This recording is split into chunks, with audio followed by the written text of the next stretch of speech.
Hello.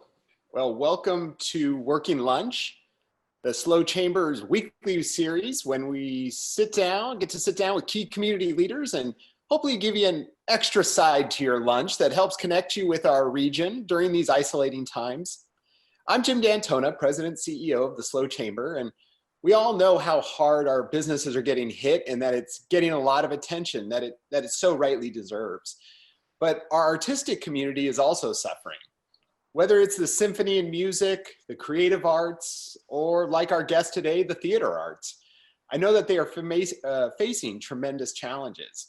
So today I wanted to check in with one of the most creative, talented, and hilarious people in our community, the managing artistic director at the San Luis Obispo Repertory, or more commonly known as SLO Rep, Kevin Harris. In this role, Kevin has put his impressive education, a Bachelor and Master of Fine Arts in Directing, and his experience as acting, directing, and teaching to work at one of our community's most beloved and most economically impactful arts organizations. Previously known as the Little Theater, which they do not want to be called, the SLO Rep has, over the past few years, experienced unprecedented growth, both artistically and financially. Each year, more than 20,000 people attend 200 plus performances. And since 2012, SLO Rep has seen its annual budget grow from $300,000 to nearly $1 million. Simultaneously, it's doubled its artistic output, going from producing 9 plays each year to 18.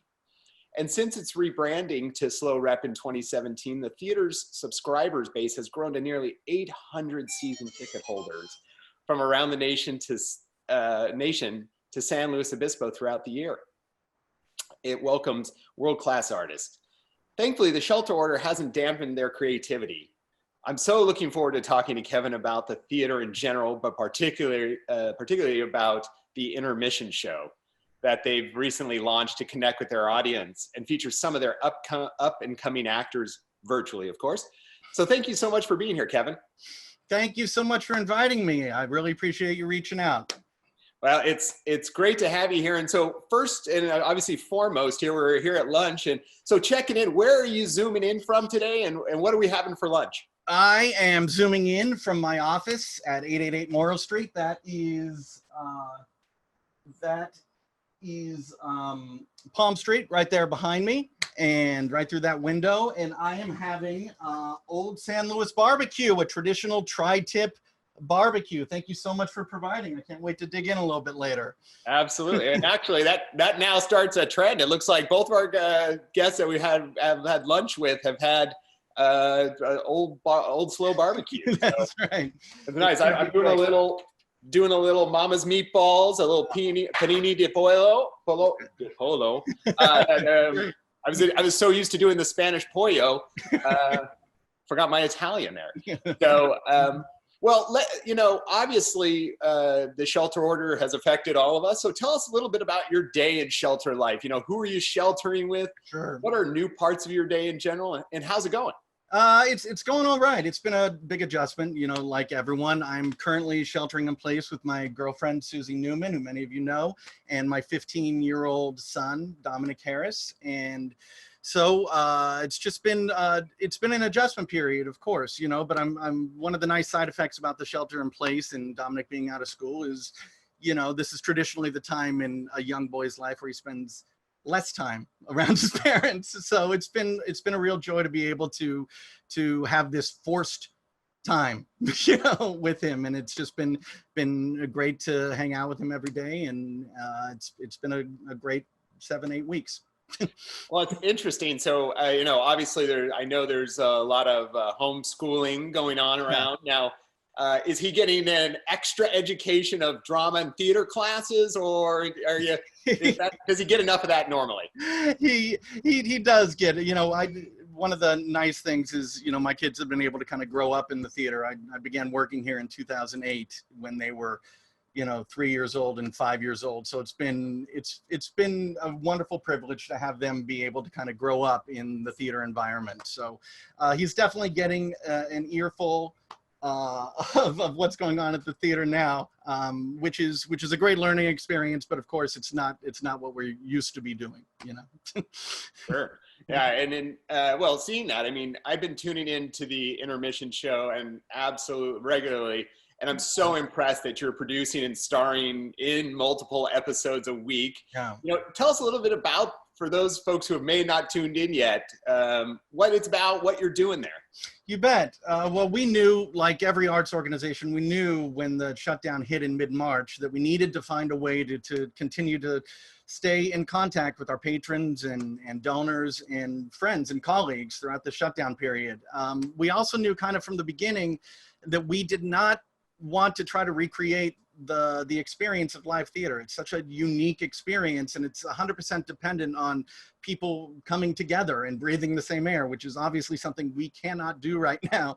And so we came up with this idea for the Intermission Show to give us a sort of talk show structure. It would give us the freedom to be able to check in with hundreds of artists from around the country who are currently sheltering in place, gives them an opportunity to talk about their own sheltering experience, how the COVID-19 crisis has affected them personally and professionally. And the show has given us an opportunity to continue our education program. You know, this crisis, you know, right off the bat forced us to cancel all of our spring classes, which were 5 class sessions. And just recently we canceled all of our summer classes and camps, which is a huge part of our year-round education program. And we knew that these young actors, not only the ones who work with SLO Rep or are a part of our classes or former students, but students around the country who need to have something creative to look forward to each and every week. And we like that we're able to provide them with one assignment a week that gives them something to work on and gives them a chance to celebrate completing something, which I think is something that we all need right now. Part of the stress of this lockdown is, you know, just kind of this, just kind of floating and not knowing exactly what tasks to complete or how to move forward. And so we think it's incredibly important to give young actors and young people who are sheltering at home something they can do every week and celebrate the completion of that with their families and feel accomplished about themselves. I will say, if for those who have not maybe checked it out, and if you're at home and you're having to do what we were talking about a second ago, homeschooling, I'll tell you, the work you're doing with the ACT Theater, the Academy of Creative Theater exercises for the kids and the performers, to get them involved has been so impressive. And I'm sure, to me, I was wondering, is that something that you really, is the passion behind this, is the driver to making sure we're keeping that alive? You know, obviously there's a connection piece there for your audience, but I mean, the classes that and the exercises you're giving kids really was impressive. So I wanted to get in a little bit of that. And do you have plans to expand on that? How's that working? Well, certainly when we began the Intermission Show, we knew that the ACT, the Young Actor portion of it, would be a vital part of it. ACT and our Academy of Creative Theater for Young Performers has been around for almost 20 years. It's one of the pillars of our organization. So we knew that that would be a focus of the Intermission Show. It was overwhelming, the responses that we've gotten from families and these students over the past several weeks that we've been doing it. We knew that there was a need out there, but certainly the responses that we've gotten and the feedback have been just so heartwarming for the staff. And so certainly the vitality of that portion of the Intermission Show has grown over the last several weeks. It's something that we certainly look forward to, and we know that our audiences do as well. Of course, we're looking forward to the day that the Intermission Show and these virtual assignments are no longer necessary. But the response that we've gotten from the show as a whole has made it clear that there are different sort of output that is possible for theater companies, and it's certainly something that we'll consider doing in the future, even when we can reopen.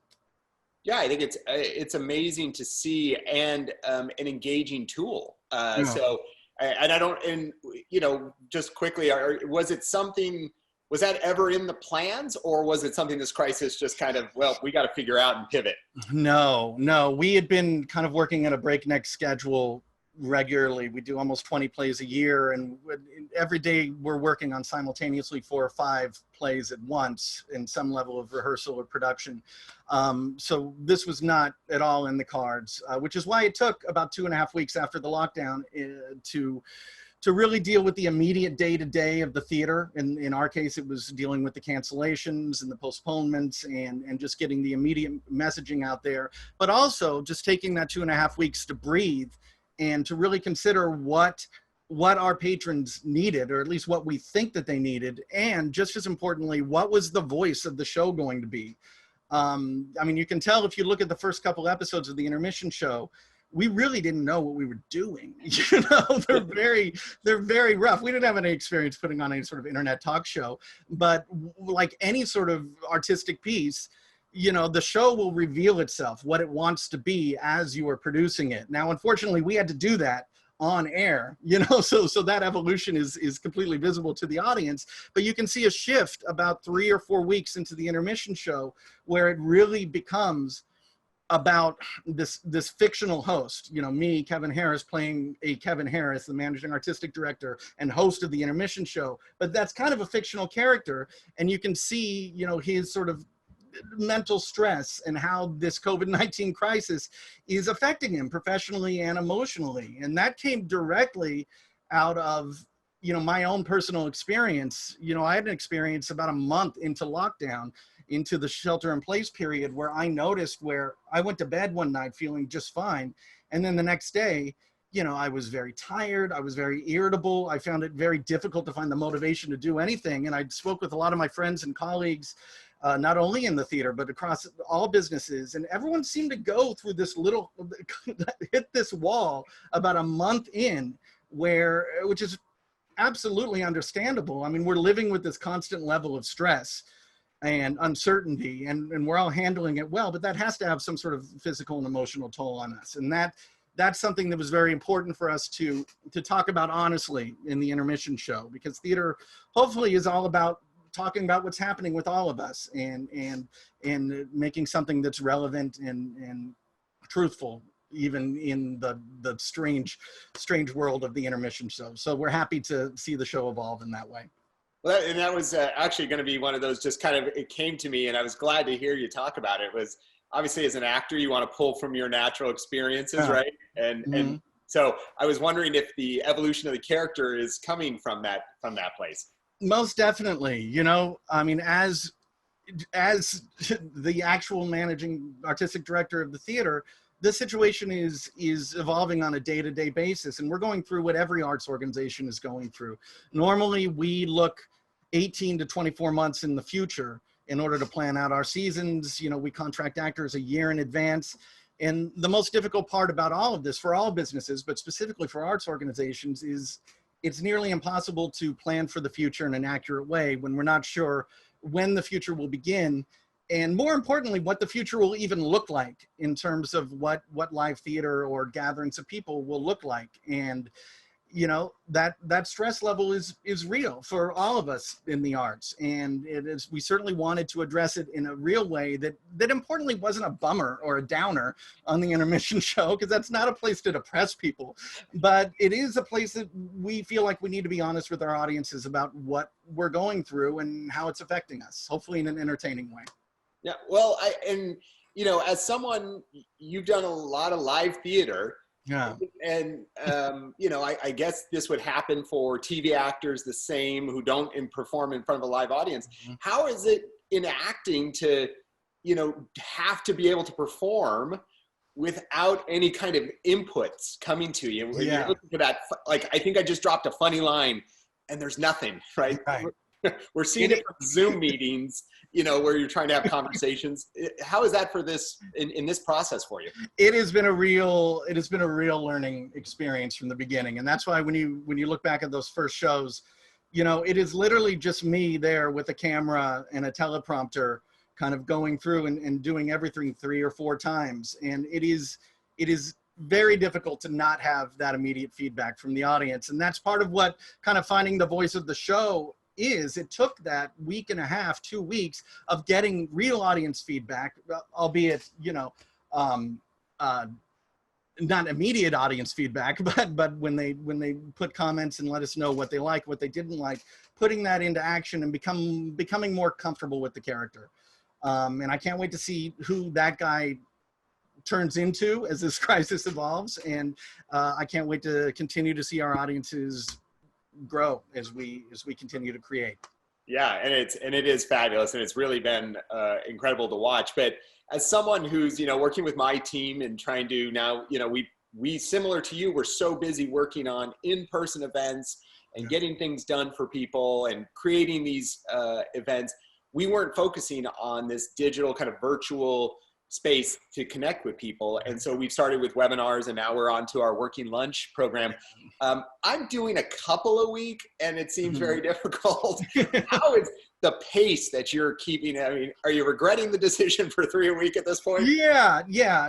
Certainly. And now that the start plan has been released and we're getting some more guidance, which is unbelievably helpful for us and all businesses. And I think the county did an amazing job getting that out with the information that they have. Now that we have, some semblance of a path forward, we are going to cut back the intermission show from three times a week to 2, because we're in the process now of really coming up with 4 or 5 different scenarios for the coming year, from a best case scenario to a worst. And for each one of those scenarios, we have to create staffing plans, budgets, entire business plans for each scenario, and be ready to implement them as soon as we know the date that we can reopen our doors. And that's it's enormously time consuming, and it's somewhat depressing, to be absolutely honest, because there are so many questions about what live theater is going to look like. Now we know that we'll be able to meet whatever social distancing requirements are in place, and we realize that they're going to be potentially some severe ones when we are allowed to reopen again. We're confident that we can meet those on just a systems level. We can figure out how to get people in and out of the building, but there comes a point on purely a financial level. If we are only performing for 30 people and our budget is tight, at nearly $1 million, we are spending all of that with full houses. So if we eliminate 70% of our direct ticket income, when does it become not at all financially viable for us to do that? And what is theater going to look like? That's going to have a fundamental effect on staffing, on the types of shows that we put on, the titles of the entire experience. And that is what we're trying to navigate right now, which is why we're only doing 2 episodes of the Intermission Show.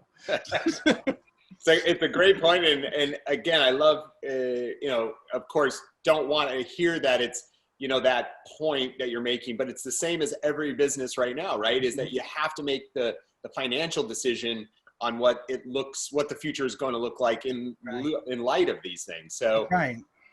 And we know that we can evolve. Like, theater people are famously scrappy. Like, we'll be able to evolve around that financial reality, but there's also the artistic side of it as well.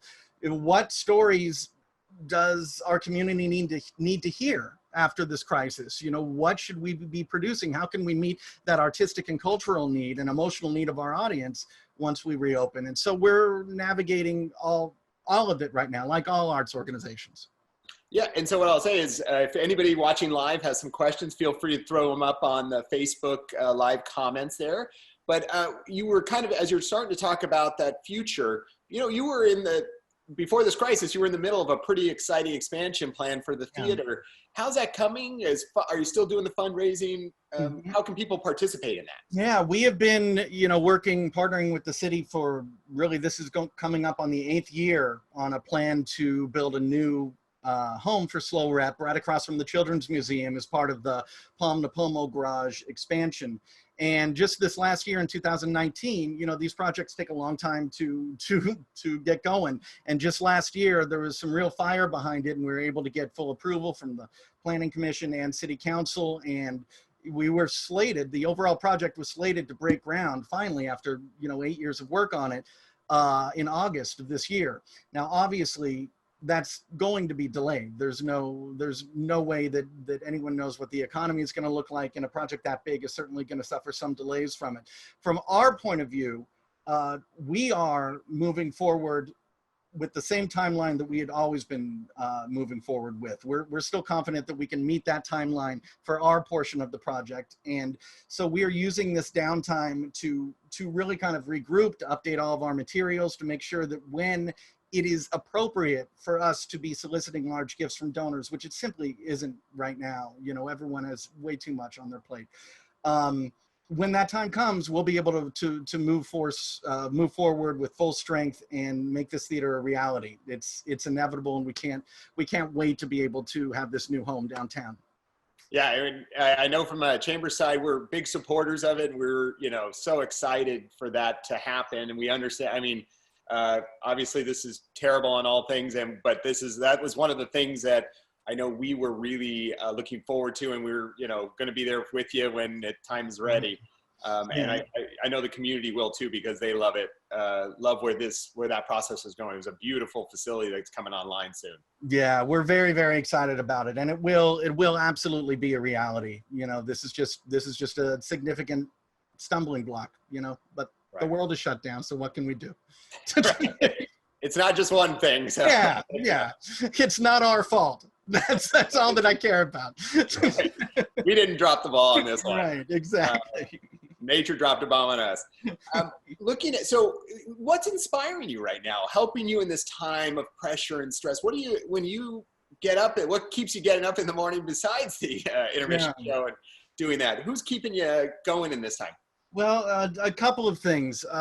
Joseph Hodge, the artistic director of the Guthrie Theater, just yesterday released a really powerful YouTube video about not only what the Guthrie is going through, but what all theater artists are going through right now. And he talks about the future of theater and how theater has been through, you know, hard times before, and how it will continue to go on after this crisis. It's been around for thousands of years. We'll find our way out of this. But he didn't shy away from the realities of how dark this time is for the arts. And so specifically him and the arts leaders from around the country that are trying to navigate this in a positive way while being upfront about the realities of the situation. So I would encourage everyone just to go onto YouTube and look for Joseph Hodge or Guthrie Theater Artistic Director. It's a 4-minute video, and it's truly inspiring.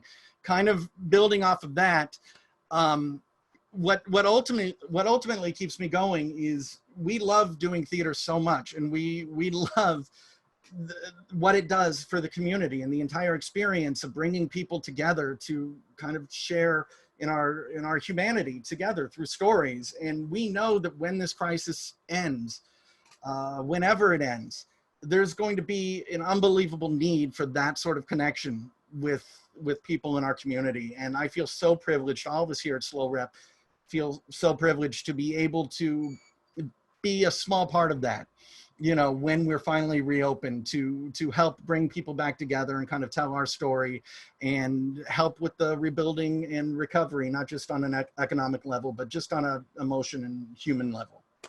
Yeah, it's so fabulous to hear. And again, I appreciate you kind of sharing those. It kind of fit into a question that Drew Salvaggio threw up here, which was, what was Kevin's favorite show to direct at SLO Rep? And I like your kids, you probably don't pick one, but is there one that was best for you? You know, thank you so much, Drew, for your question.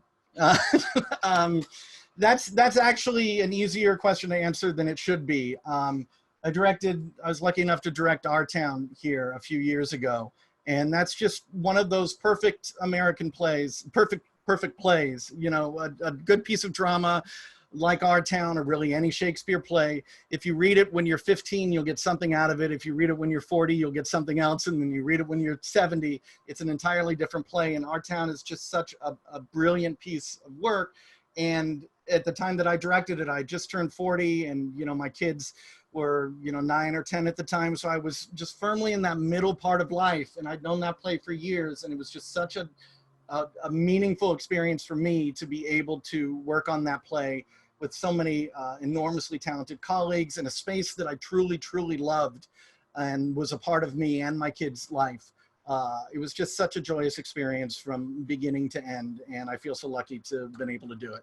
That's awesome. Yeah, and what a great, it is a fabulous play. Ryan Lloyd has a great question. Will we see you shave on the show?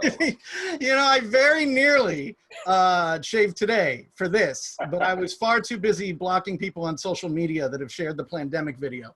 So we are going to have a ritual shaving on the show, on the Intermission Show. We just want to make sure that we make it worthwhile. I grow out my beard about once a year just to see if it will grow in full, and it still does not. So I can't wait to get this caterpillar off my face for sure. That's funny. Additionally, do any of you or any of the artists have an exciting script in the works or anything? Or has this time given you the ability or inspiration to do any kind of your own work? You know, we have been talking with a lot of playwrights. One of the reasons why we're so excited about the new space is that this new building will have 2 theaters in it. We'll have a 215-seat main stage, beautiful auditorium, and a black box theater. And the black box theater is going to be dedicated to new playwrights and new work and stuff that we simply cannot produce when we only have one stage. So we have been talking to some playwrights who are currently sheltering at home. And I mean, to be honest, Jim, no one is quite sure how to synthesize what's happening yet. And there is a lot of work going on out there, but we're all just very confused, you know? So it's difficult to really figure out what the appropriate form of art is going to be out of this. But certainly there are people working on it, and we're trying to slog through it on a weekly basis with the Intermission Show as well. You know, there are little snippets of original stuff kind of going into that. But it's going to be very interesting to see what theater looks like after this. Yeah, I think you hit it right on the head that all of us the unknowns are so great. What will any of this look like afterwards? And how will we interact with it? Obviously, I so enjoy theater. I'm looking forward to it, but I'm sure it'll look different for a little while. And I know you guys will do a great job over there. So we'll just jump into our last question here and kind of keep it happy and see is there anything you're looking forward to this weekend? Yes, there is. Over the last 7 weeks, I've been, there's no shortage of videos on YouTube of home improvement projects that convince you that you will actually be able to do it without horribly decreasing the value of your home. And so I'm going in full force this weekend to my kitchen I have about 4 pounds of glitter and a bunch of epoxy. I've been watching a lot of videos about it, and I think that there's absolutely no way I'll be able to pull it off without really seriously damaging my lungs or the value of my home. So I'll keep you posted. That's incredibly concerning for all of us who may want to make sure the Intermission Show continues, that SLO Rep continues. So be safe in there, but that's good luck on that. You know, you're a better man than I on that one. I'll send you pictures. It's going to be beautiful. Love it. Well, I want to thank you so much for eating lunch with us today and sharing what's going on at SLO Rep. And we're hoping for all of you who joined us today to see you here next week, same time, same place. We're going to have Assemblyman Jordan Cunningham talk about what it's like at the Capitol these days and how he spent his time back in SLO when they were sent all backpacking, and now they're putting back up there. So an interesting discussion we'll have about Sacramento tomorrow or next week. Thank goodness it's not tomorrow. And so let us know if you'd like us to have a working lunch with someone by sending an email to slochamber@slochamber.org. We wish everyone to have a wonderful weekend. And Kevin, once again, thank you so much. Jim, it's been a total pleasure. And thank you so much for everything you and the Chamber are doing through all this. You're a tremendous sense of support for all of us. So thank you. Thank you so much. All right, everybody. Have a great weekend.